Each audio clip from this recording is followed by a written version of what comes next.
You know, that was an absolute, I want to thank our previous panelists. That was a really, when I started putting this symposium together, I really wanted to move from the big picture to drilling down to what families really experience on a day-to-day basis. And I think that first panel really set the tone for that. We have some really big contextual things that we deal with through ADA and funding silos, states, nonprofits, families, just trying to make all that mix work. As we transition to this next panel, I'm really excited about this because this is really going to be the panel that's talking, it's going to follow through on some of the things that the mayor shared with us, and really looking forward to some ways that the capital markets and entrepreneurs and businesses and our communities can really start getting us ready for the next 60 years of some of these issues that we have to deal with. So I'd like to invite Peter Gold of the Gold Group as our moderator to kick off our panel, and we'll go from there. Thanks, Peter. Thank you, Stephanie, and it's wonderful to be here today. Columbus, entrepreneurs of the human spirit, social services and business services, that's a partnership right there. So congratulations on all the wonderful things that Columbus does, and so many people in the room are participating in that. I'm going to try to set the stage for discussion for a wonderful panel here today by just going over very briefly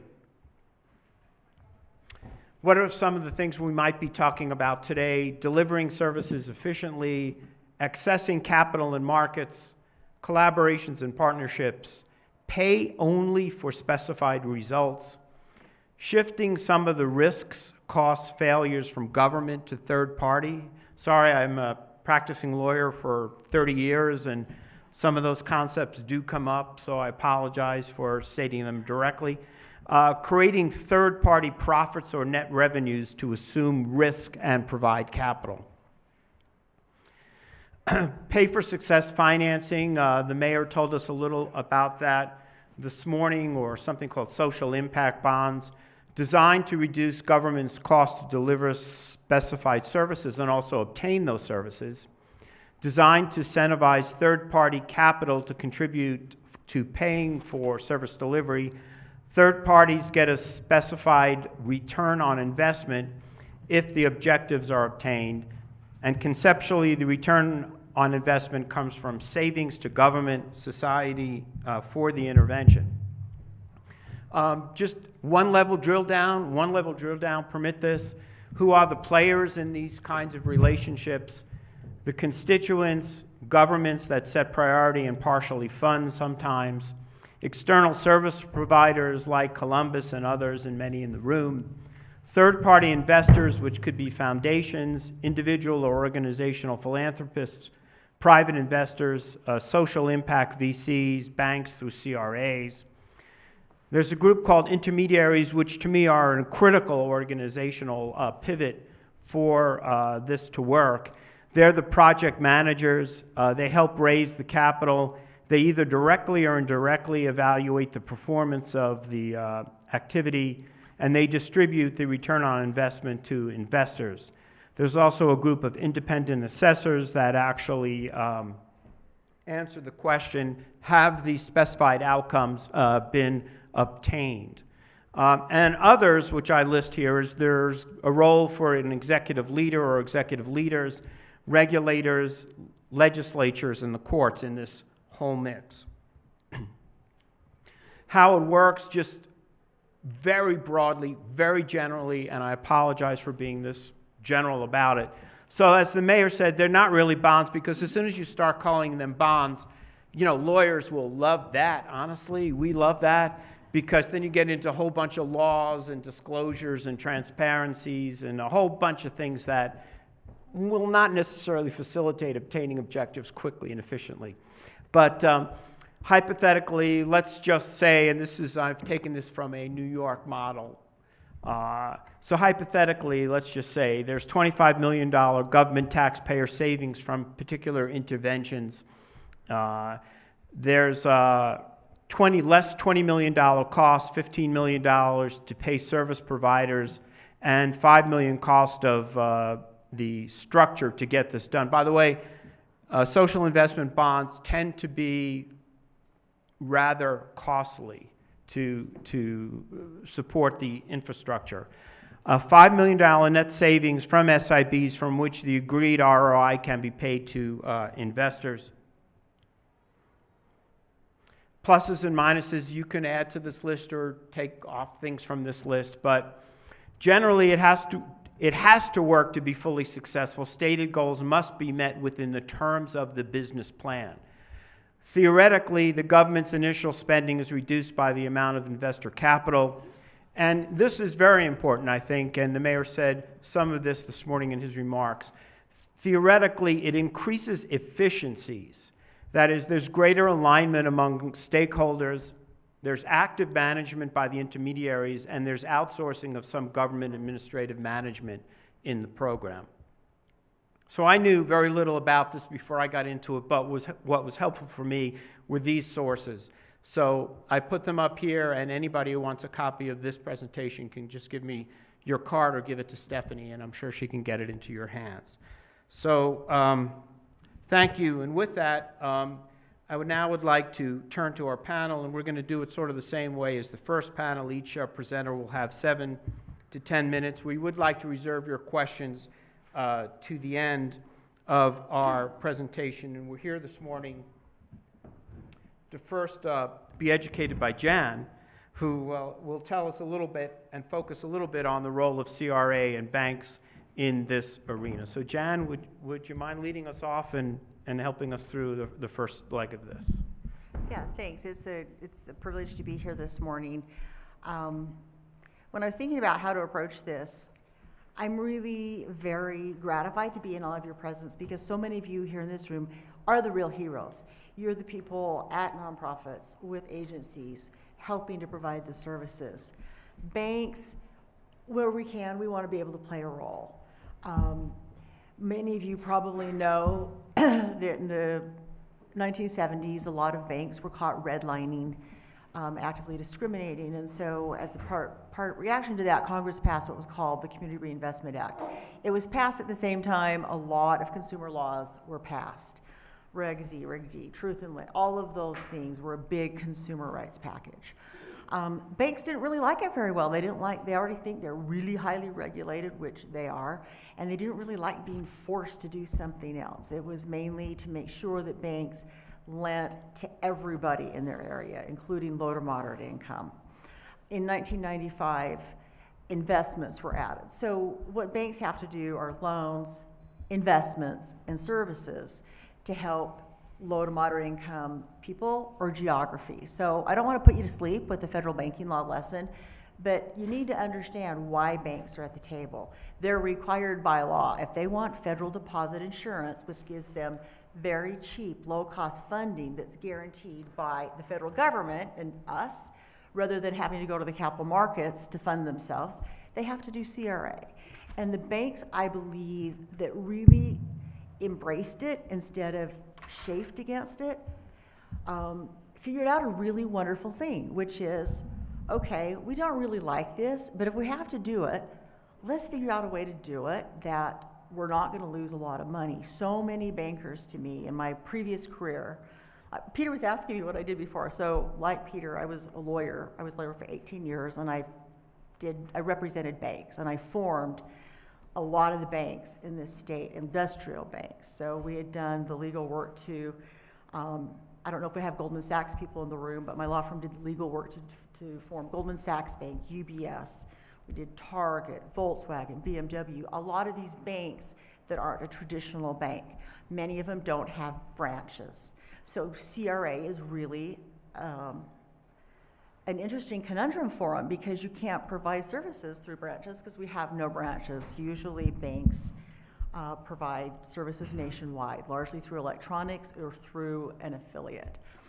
So banks were like, wow, how are we going to comply with this and put out the massive dollars that we need to? When I was first switching from law to CRA, which was in 2003, Chase had a really wonderful group, and there was an article in the American Bankers Association that talked about community development. And the whole thesis was, if you're gonna do community development well, you need to bring in private capital, but it has to be sustainable. And it can't all be a giveaway. So even though people like to think banks have a lot of money and they were the bad boys of this bad recession, we should make them pay, it's not sustainable if it's all a giveaway. Okay, so I'm a CRA officer. My bank is about a $100 billion bank. We don't have branches. You may not even know of our bank. But we do a lot with CRA. So the portfolio we have to manage is going to be approaching $2 billion. Okay, for you business people in the room and nonprofits, you have a budget.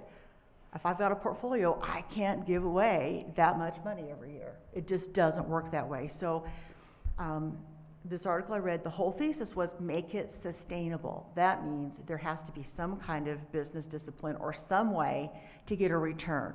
Does it have to be a huge fat return? No, but it's got to cover my cost of funds. So I've spent I was at UBS Bank for 10 years, and we were the US-owned subsidiary of a large Swiss bank. We spent that time trying to demystify CRA, so our leaders, executive management board, and the folks in Zurich wouldn't think this is just a big loss of money. You know, it's going to be bad loans because it's to low to moderate income people. And there's a lot of stigma or, lore that CRA caused the recession. It didn't. But we have to run it like a business. So I'm a CRA officer running a $1.5 billion portfolio. I have a profit and loss and a balance sheet. Okay, I can't give it all away. I would love to, but I can't. The way I can devote more money to donations is to make a profit. And that's where we like to bring some type of business discipline or capital markets or just innovative thinking to structure things. In the last 2 minutes, before I pass this over to Louis, I got hooked on CRA. I had the chance to switch to be UBS Bank's general counsel, but I loved CRA so much. I got hooked, like many of you in this room. I got hooked by the possibility that, man, I can do something good, bring my business and legal skills, and instead of trying to help my clients make money, I can try to help effect good. Okay, so I have clearly drunk my own Kool-Aid, and it is so fun. But it works. If you really get in and are passionate, you can think of ways. So the first year I was there, some students at the University of Utah, they wanted to form a venture capital fund. Hadn't been done before. University students running a venture capital fund? Whoa, that's a little scary. The university kind of distanced itself because it could have blown up. So UBS Bank was the lead investor. It ended up being an $18 million venture capital fund, essentially run by students. Louis has been involved in that.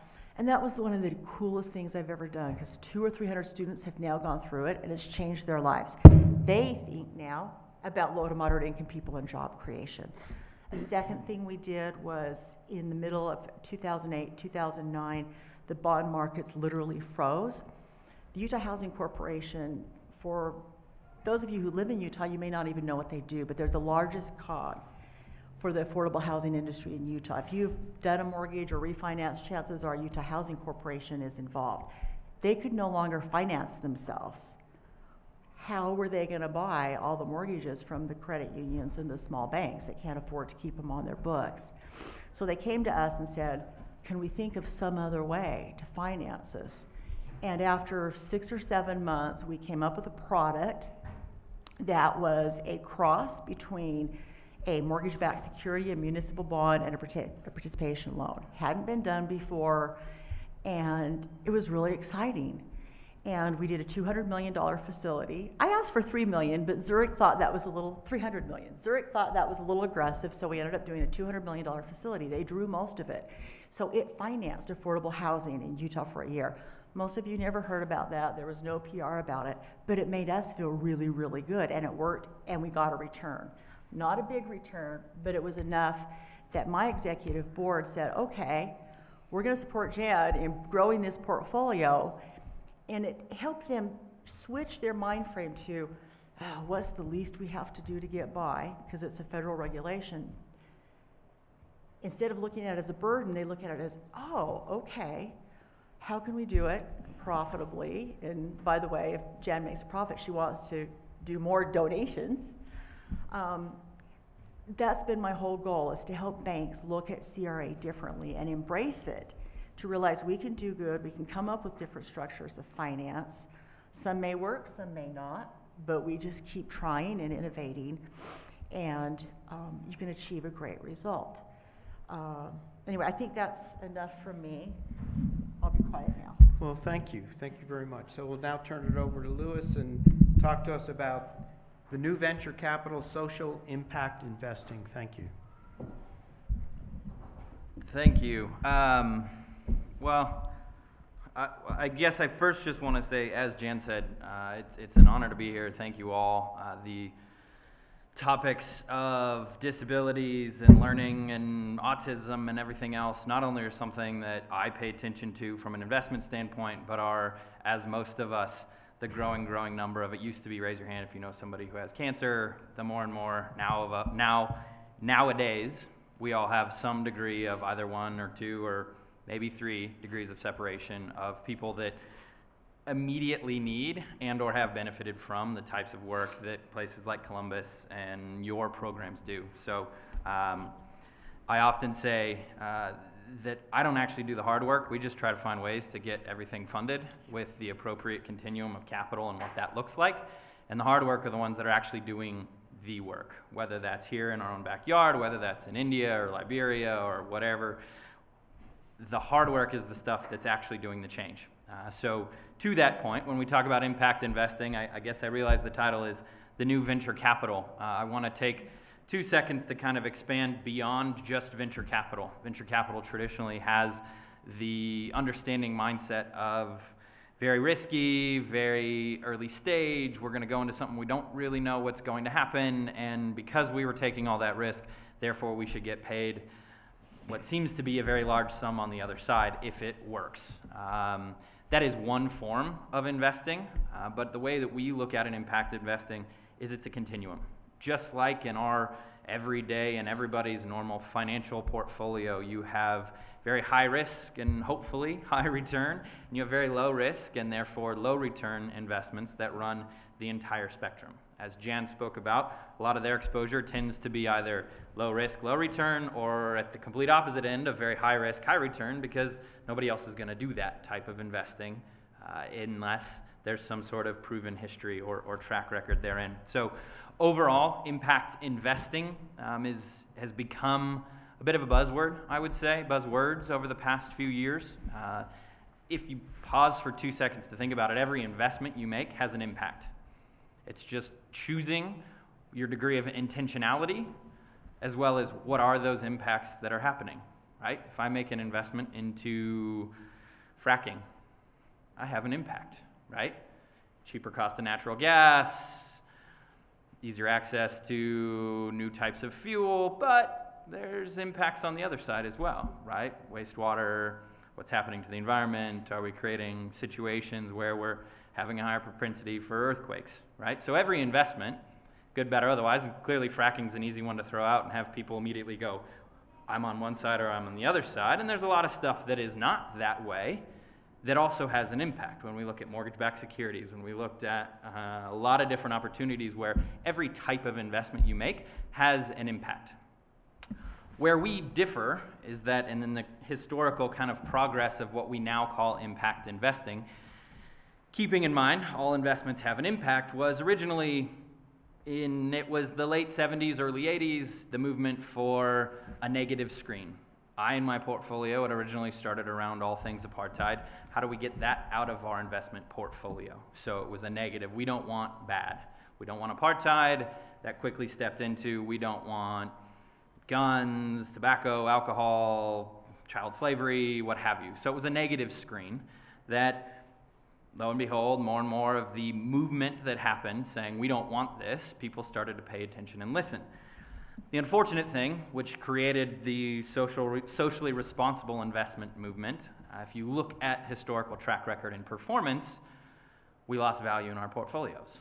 We said we're going to take out the bad things, but turns out most of those bad things were the things that also were we're holding people's investment portfolios together through a period of long-standing track records. So what happened in the early 90s, pushing I would say into the later 90s, is that people became more proactive. So instead of a negative screen, we're now looking at it with a positive screen.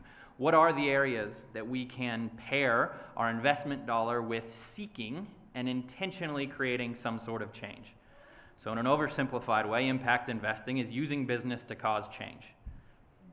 So as we've seen these trends progress, now we have more and more across all types of asset classes. We have what are called ESG, environmental, social, and governance, screened public equity portfolios. These ESG screens, unlike their SRI screen predecessors, are actually outperforming the market when compared to standard benchmarks. You then factor in things like a financial collapse of 2008, you look at other factors, things that are proactively screened, weathered that storm better than pretty much any other investment out there, with the exception of some of our completely, I'll try not to use too many financial wonky terms, but our completely uncorrelated investments. So we did a lot of early investing into the microfinance space. Investing into microfinance in India, those people are not exposed whatsoever to our equity markets here in the United States. So overall, the performance of my loan portfolios in India throughout the financial collapse were unchanged. What did change, though, was our ability to get debt and continue to provide the risk-adjusted capital to make sure that those loans continued to happen. So we've seen a lot of positive reasons now, not just from a financial standpoint. It's, okay, well, what's the change that we are actually having? So within that spectrum, I'll give a few examples and then I'll turn it over because I can clearly talk for days about this stuff. But He's drunk the Kool-Aid too. I most certainly have drunk the Kool-Aid.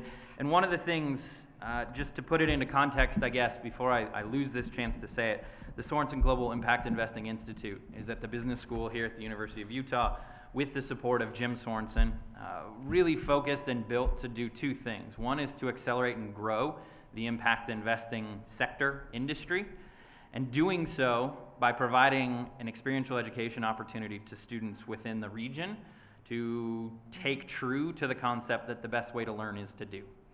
I'm a bioengineer. I worked in startup biotech, stumbled my way into the venture world, and then even further stumbled my way into what we now call the impact investing world before we even had a label for impact investing. And the only way you do that is to roll up your sleeves and go out there and do it. So our institute does, while we are housed at the U up here, we take students from all of the area universities who come in and work for our firm. And the work that we do is we work with foundations, family offices, banks, social enterprises, and basically anyone and everyone in the impact investing space to help grease those wheels. And because my staff are university students and I pay them in scholarships and Costco food, our price to value equation for building this industry is better than, in my humble opinion, anyone else's on the market. So all my information is available. We are continuing to build and grow. We have been involved in the social impact bond work here in Utah. We've invested in 2 other social impact bonds around the country. Basically, we are in a fortunate situation of not only the best way to learn is to do for the students, but the best way for our entire sector to grow is to do. So running the spectrum of the types of investments, I wasn't really planning on talking about it, but I do want to talk about it after seeing not only the video of the laundry program, but also what the Columbus Center here is doing, is that so often I think the challenge in this is we know these problems are massive and complex and difficult, right? If they were easy problems, we probably would have already solved them, right? So what I battle on a daily basis is how do we not make the funding structures and the process with which to continue to build those models more difficult than the problems already are. So something like, how do we provide access to jobs for people that need a job? Well, let's find something that they can do. A corollary to this, which is completely happenstance, but very cool because I'm sure we have a lot to learn, is we actually just invested into a company in India that is very similar to the laundry services that are being provided here. It's a hub and spoke model. Come in, set up a hub, big commercial industrial washers in the spoke, works with individuals that are called dobies, and they are in an Indian caste system. They're at the lowest of the low of the low. And their job traditionally has been to gather your clothes, beat them against rocks with some water, iron them, and bring them back. As technology and growing income classes continue to build and grow, these folks no longer have a job. So let's give them a job in a system that is very simple. Collect the laundry, bring it to a central processing. The employees at the central processing, some of them are dobies themselves, some of them are more trained, skilled individuals, do the laundry there, turn around, distribute it back out, right? So from an overall model, these are not hard models, but what is hard is figuring out, well, I don't really know much about this. What kind of business model do they need to continue to build and grow? What kind of financing structures do they need to make that happen? Some of it might be early stage risk capital to help get that initial thing off the ground. Going forward, it's, well, we need training and we need long-term plans and programs to help make sure that these people don't just age out, or once they get to a point, they're no longer, it's the next problem that they're now facing. So, Peter's giving us the eye. cool. See, I told you I could talk forever. I'll keep talking later. But overall, it's my two takeaways are we try to simplify. I mean, again, these problems are already difficult. The financing piece should not be massively complex. The problems already are, and that's our biggest focus. Thank you very much, and just want to keep everybody on schedule moving forward. Yeah, I saw Peter give it. Now, So let's. I'm turn going to over- pass the microphone down. Yeah, pass that down because we want everybody But to on hear. the way passing it, Let me pass this. on the way, I'm going to tell you that one of the neatest things I've done in the last year is to work with Lewis and the Sorensen Global Impact Center, and with Jim Sorensen and with Spencer Eccles and Taylor Randall, who's the dean of the business school, on the next iteration of the University Venture Fund. And it has to do with what Lewis was talking about. We're going to be one of the lead investors in that, and it's been so exciting to not just think about India and other places, but like, what about here? So that's where Jim Sorensen's heart is, Spence Eccles. Let's figure out a way to do impact investing here. Thank you. So let's now pass it to Mike, who's going to talk to us about working with Wall Street, and interesting topic. A little more on the topic of social impact bonds. I do have to note that even though my slide says Bloomberg, I am here as not officially representing the company. And the reason I need to say that is because Bloomberg Philanthropies, which is run by the namesake of Bloomberg LP, is also involved in this area of social impact bonds. So I don't want to be on the record as supporting or criticizing their efforts, but they will get mentioned here. I too am very happy to be here because for years, my friend David Kotok with the GIC and Cumberland Advisors has been talking about Columbus Community Center and how impressed he has been, and it's just a real treat for me to come and see the work that's done here, and I admire everything that you have done, and I thank you for the opportunity.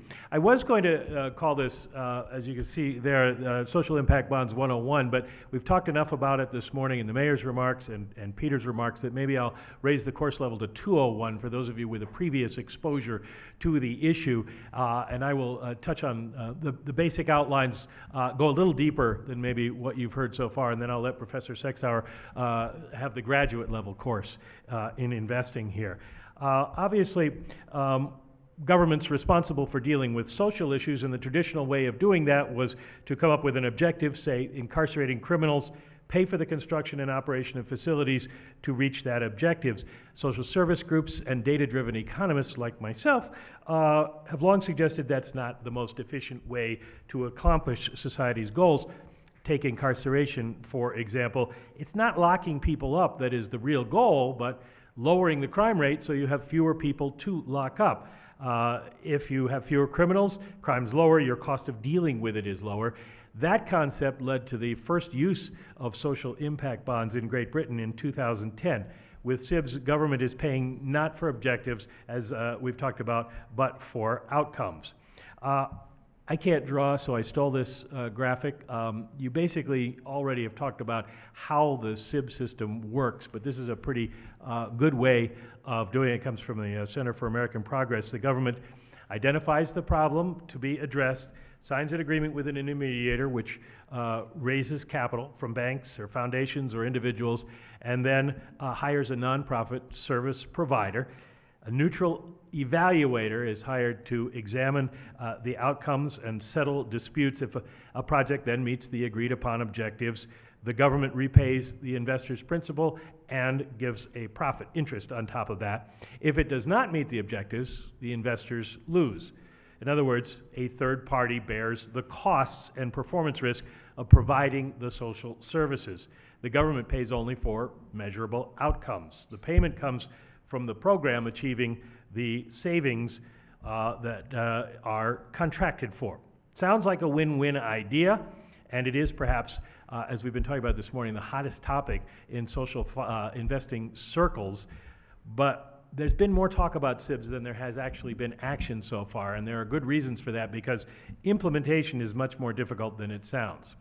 Now, incarceration was the subject of the first SIB, as I noted back in 2010, aimed at reducing prison recidivism in the town of Peterborough in central England. The project raised £5 million from 17 different investors with a stated goal of a drop in reoffenders of 7.5% or more, which, if achieved, would put investors in line for a return of a maximum 13% a year over 8 years.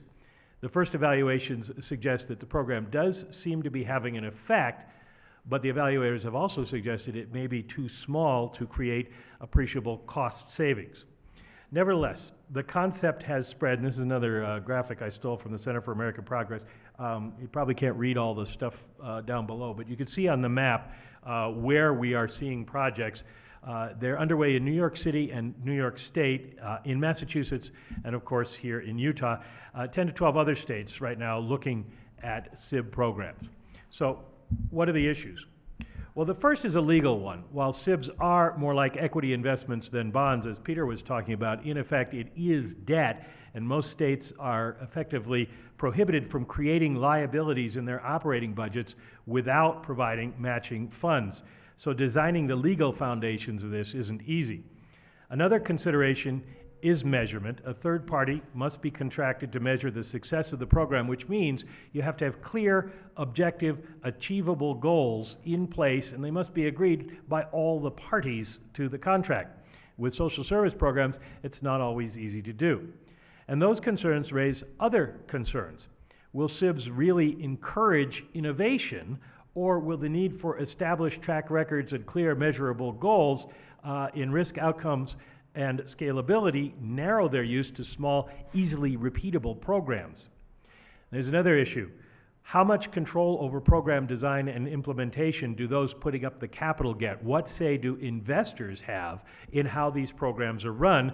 Does the potential for interference in a program change the potential outcomes?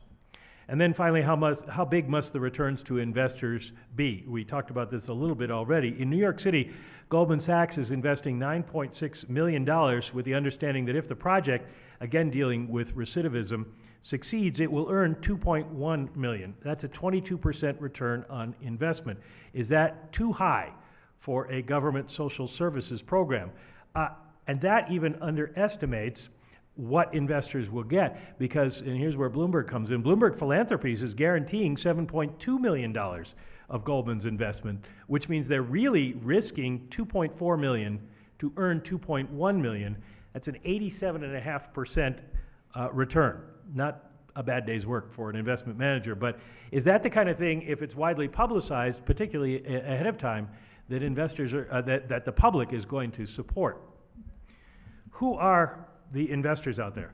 Well, the Rockefeller Foundation, which is a big SIB booster, has identified 3 different classes. The first is obvious: philanthropies or program-directed investment managers.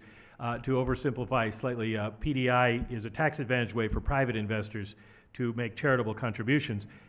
These are the groups most likely to fund and be willing to let their money go, not see a return on social projects. In theory, SIBs for them are an opportunity to leverage the money they put into it in programs that are aligned with their missions, and that's critical. Evidence of success also helps attract funding to the foundations, to the philanthropies. Their contributions can be also leveraged to attract other funding. And this is the group that is providing the funding for most of the SIBs so far. Almost all of the Peterborough funding came from foundations. Many have program-directed funds that can be used, and the biggest issue, as I mentioned, is alignment. It has to be something that the foundation is already doing to attract their attention. The second group, community development financial institutions and CRA banks, and we talked about that just a moment ago. Because of the banks, and I won't go into detail because Jan's already talked about it, they're prodded by law to make social investments, but they are constrained in what kind of investments they can make. So here, the regulators are the key. Banks will want to know they can get CRA credit for their investments, and for projects without track records, and none of them really have track records so far, banks are also going to require credit enhancement in many cases to be able to participate because they can't take on unquantifiable risks. Here, foundation money can make a difference as it has with the New York City SIB. Finally, individual commercial investors or investment groups. For this class of investors, the profit motive is going to be paramount, and as part of that, so will risk management. As you can see from the promised returns on the Peterborough project, returns can be high, New York City as well, but the risks may cancel those out, and I'll leave a further detailed discussion of that to Steve if he wants to talk about it. But let me outline the risks from a 10,000-foot level. There are three paramount kinds: performance, scalability, and political. Performance risk is going to be difficult to quantify until there are enough comparable programs, and it's difficult to model unknown outcomes. Credit enhancement, tranching, risk tiers may all be needed, and these just add complexity to the deal. In the long run, for the government and investor, will be the question of whether a demonstration project can be scaled. The final risk is political in two ways. Programs must be designed so that the financial commitments survive changes in administration. If Mayor McAdams were to leave, would his successor want to continue that program? And governments and investors will need to watch for political issues that arise from the use of SIBs. Are there competing social imperatives that will dissuade investors? Say, a successful result that would lead to a loss of public sector jobs. Does a private investor want to get in a fight with a public union? So where does this leave us? Well, SIBs remain an intriguing idea. There haven't been enough done yet, and almost none have reached the evaluation stage, so it's hard to say whether they can be successful on a broad stage. A lot of questions have yet to be answered, but at least you get some neat graphics like this one. Thank you very much. Wonderful presentation. Now I'd like to turn it over to my fellow GIC board member, Steve Sexauer. Steve, please bring us your view on this topic. All right, it's time for graduate school. And I do want to thank Stephanie and Gary and their colleagues for having me here again. I think it's fantastic. I'm going to end with a very bright note, and I think as part of a story. However, to get to the bright note, I have a very dismal and dour frame of reference that I must share. And it's from Mike's third category of investors. So it's narrow here. This is me saying, oh, I'm an investor. How do I think about this? So it's not that I'm part of a community organization. It's not that I'm running an impressive $2 billion community investment. I'm an investor. And so what I'm going to talk about just being a fiduciary. I mean, it's a word you hear all the time, but it actually has some meaning. I'm going to talk about the dominant goal of a fiduciary. It's all about the Benjamins, as in $100 bills, Michael Drury's favorite line. It's all about the Benjamins. And then a little bit to what Jan said, that it's about return of your investment and on your investment. So since we're in graduate school, Mike and I really coordinated this, so I've got some very complicated slides. Just be patient with me. First one. Anybody know what this picture is taken from? Okay. Hint. We just finished the biggest commercial holiday in the U.S. and the second biggest Christian holiday, first being Easter. It's the bank examiner from Frank Capra's movie, It's a Wonderful Life. And I say that because, look, I'm a steward of other people's money. It's not mine. And that's a loaded word. It brings responsibilities, it brings regulations, it brings control. And, even the big guys and the big women, we're all in the same boat. And I'll do two quick stories. When the world was ending in 2008 and nobody could fund, Jan funded, but nobody could fund. And so people were running to the Fed and the government saying, save us, do something. And so this is a conversation about 2 years ago, hanging out, waiting for planes in the Admirals Club with the ex-Treasury Secretary, Hank Paulson. And we're going through, okay, was it Lehman? Was it the Reserve Fund? Was it AIG? Was it that, Coke called up and said we won't be able to pay her? He says, well, the big thing was the $2 trillion, $3 trillion and money market funds. But you know what else is on his mind? He's talking to the lawyers to see if he's going to go to jail if he does certain things. So here's in the middle of a crisis, and the person making the decision is saying, can I do this? Will I personally go to jail if I try and do the right thing? So we really are bound as fiduciaries by these things, and we just can't go outside them. The second story is Mike and Michael and Mike and the other GSC members, Don, Peter, we'll do the central banking series. And this isn't a central banking series, but we do have the presidents of the Federal Reserve System and the central banks in Europe. They say the same thing. Somebody will say, well, what if we did this? Why couldn't you do this to bottle up all these reserves? They'd say, the only problem is we can't, because there's a law that says we can't do it. So I don't want to overplay this, but when you look at people with money and say, oh, you have all this money, it'll do good over here, there's a very long list of regulations, and this scene should be familiar, right? This is Jimmy Stewart and Potter's at the end of the table saying, you are going to jail. So it's a big deal. So when you think of social impact bonds, social impact bonds, so what do? Oh, Goldman Sachs did one with, I go to Edgar. I go, where's the prospectus, right? I want to read the prospectus. It turns out there wasn't one because they aren't bonds. But my instinct is, I'm going to read the prospectus to see what the deal is. So that's my first point. We're fiduciaries. Second point, it's all about the Benjamins. You put $100 million in my fund, and the market goes up 5, and my peers go up 5.5, and I go down 5, it's over. Mike wouldn't even sit next to me. Maybe. And I don't want to be very cruel and callous and cold, but the Benjamins are.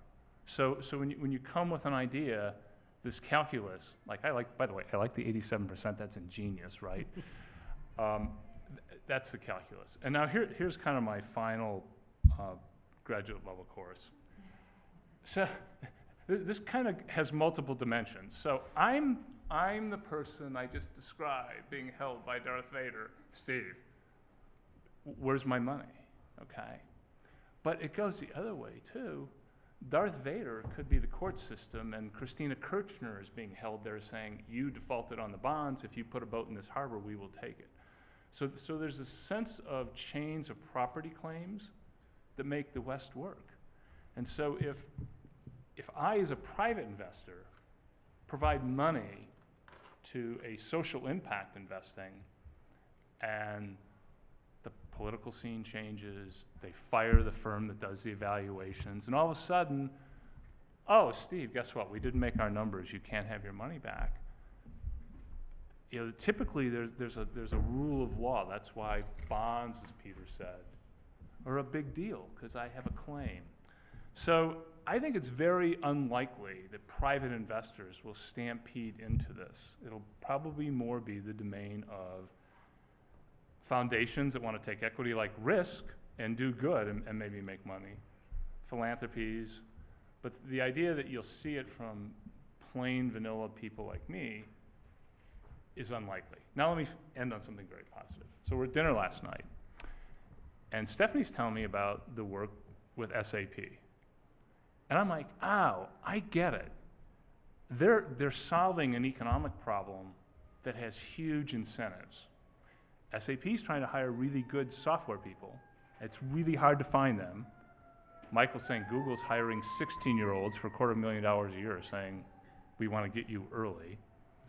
And so here's a very special group of people, about, I think, 60% of the population with autism, that are incredibly capable and can do work that SAP can't find other people to do. They come to the Columbus Center and there's a match. They get people that are trained. You know, I suggested to Stephanie, you are now the outplacement service. You should get 20% of the salary.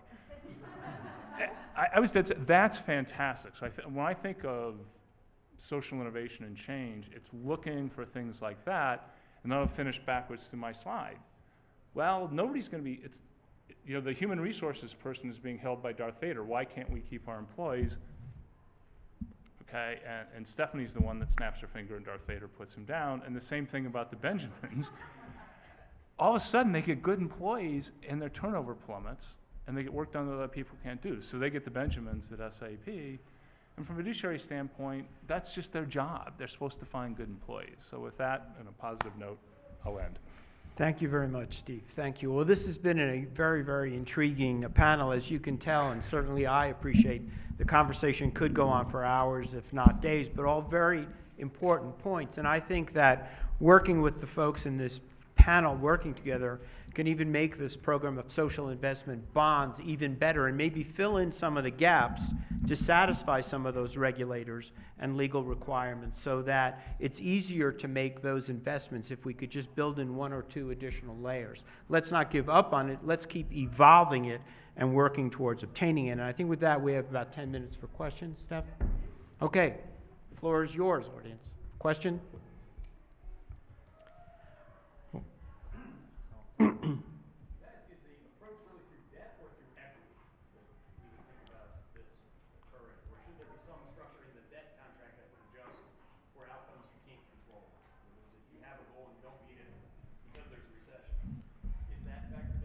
So the question was, is this debt or equity? It's almost a question, I think, for the lawyer here on the panel. Social impact bonds, as they are currently structured, are not technically debt because they're not technically bonds, but they have the same effect as debt, even though they're really more of an equity investment.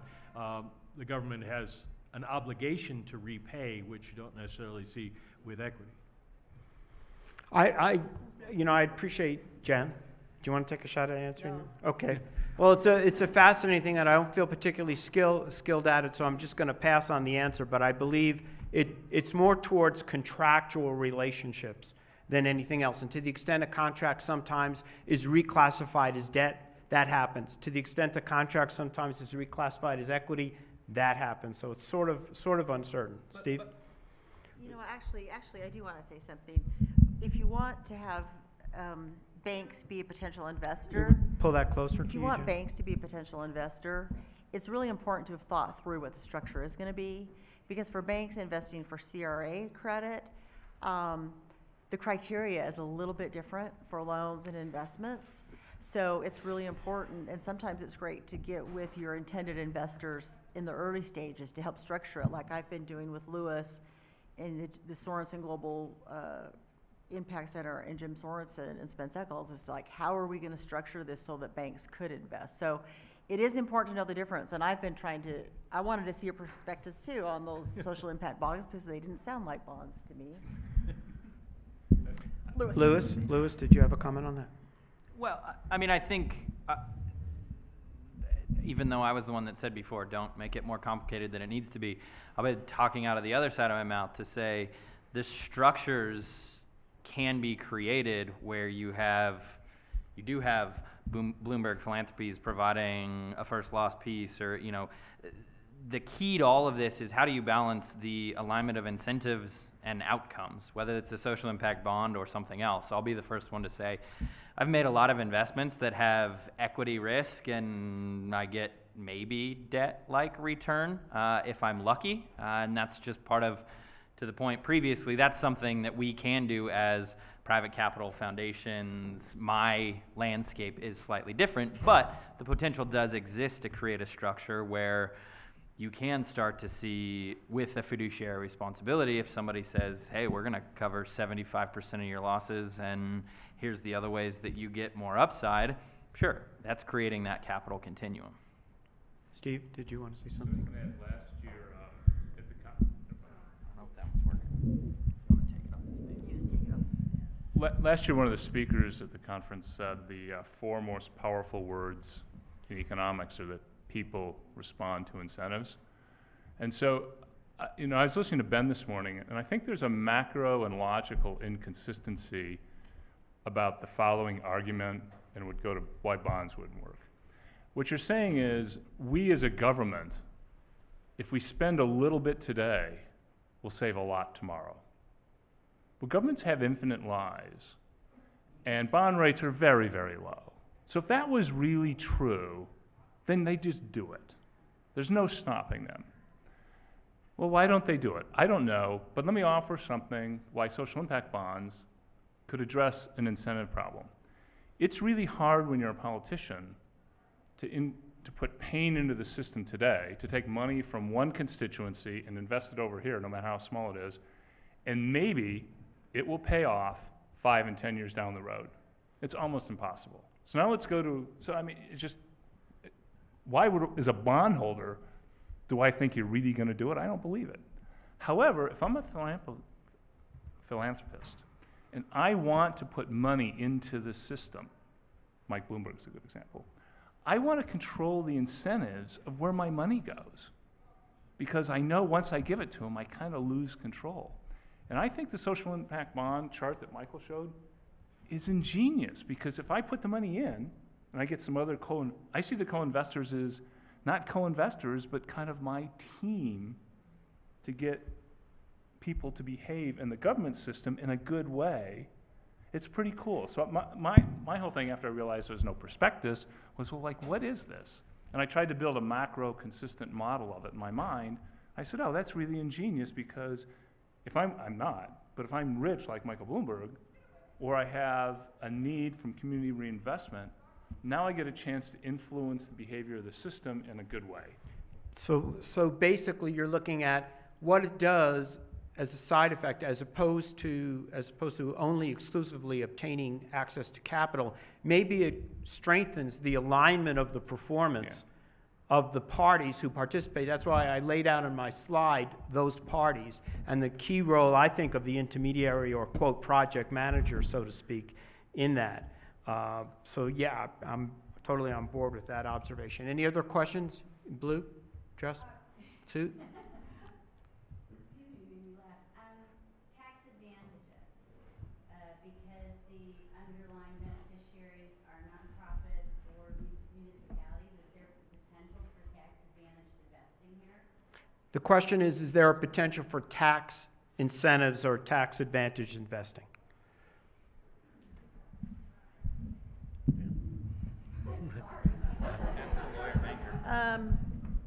This may or may not be on point.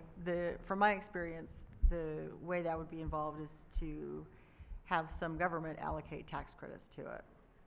But if for the individual investor, I'm looking at donating funds and getting a tax deduction versus investing in something that may have nominal profitability, is there an advantage to me as an investor that I can get, or is there something in the works to create tax credits? Well, again, you'd have to have some government authorizing that bond to have a tax deductibility or a tax exemption. For example, Utah Housing Corporation got authority to sell some mortgages to Ginnie Mae, and individuals could buy a Ginnie Mae pool instead of a muni bond, but the proceeds from the Ginnie Mae bond are tax exempt. Okay, I think So Lou, if that's what you're talking about, so it is possible to compile. yeah, I but you've think got to Louis have also some wants to government. get on this too. There are, so some of it is deal specific. There are ways that you can, as a private individual,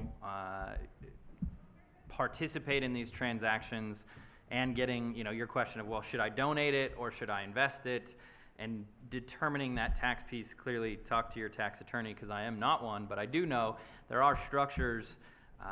The Community Foundation of Utah, as an example, you can create a donor-advised fund, which is something that you put your contribution in, you get the deductibility piece of that. You then can direct where those funds then participate, as long as it's furthering the charitable purpose of what you set out to do. So making the community a better place, absolutely, you can participate in things like social impact bonds through that and personally get that benefit. If you have a private foundation, there are things called program-related investments that are also a big role in some of these transactions, which is private foundations by law have to give away 5% of their corpus every year in order to maintain their charitable status. So a donation, in my world, is a guaranteed negative 100% financial return.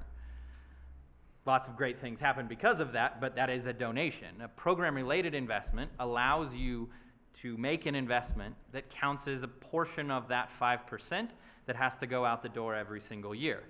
Now, there's some clear guidelines around you can't use it for political, posturing. It has to further the mission and purpose of your foundation.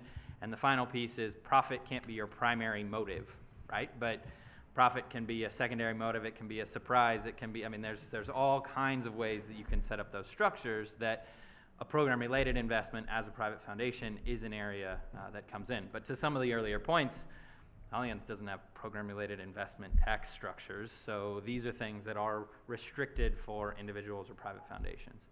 Do we have time for one more? One more question, anybody? Yes, sir. Can anyone on the panel speak to the evolution of government budgetary rules that would facilitate SIB? Ask Gretchen Anderson in the back. What was the question again? I just want to repeat it. Sorry. Are government budgetary rules evolving towards facilitating more SIB? Government regulatory rules evolving more towards supporting SIBs or getting involved in SIBs? That's the question for anybody on the panel. So the answer that we've heard earlier was these are still super early, and in a lot of ways, the early success or not success of a lot of these projects and experiments are going to help pave that path. I think the mayor mentioned it earlier, and maybe in the second panel, there is federal legislation currently in the process of gathering supporters. Senator Hatch is the Republican Senate Finance sponsor of a Pay for Success Act at the federal level that does provide for a $300 million fund at the Treasury level that would be used to be the payor in social impact bond structures or bond-like structures at state and local government jurisdictions where there's a savings to Medicaid dollars. So a lot of the evolution is coming from, I would say, more so real-time on the fly, coupled with a lot of people sitting and waiting and saying, we're not sure if these are going to work or not. So before we get too far down a path of political capital, I think we're all very uniquely blessed here in Salt Lake to have Mayor McAdams be such an advocate and really hanging his political, I'd say it if he was here, career cut and dried on this type of a concept. Yeah, I think we're going to see continued involvement, but right now, people are in a let's sit back and watch and see how these things go. So with that, I'd like to say we're not going to end this panel discussion, but we're just going to suspend it for a while. And the request would be, sort of complex topic, but when possible, perhaps let's not let complexity and perfection get in the way of moving forward and keep experimenting and moving this forward. And I want to thank the panel very, very much for their excellent presentations. Thank you.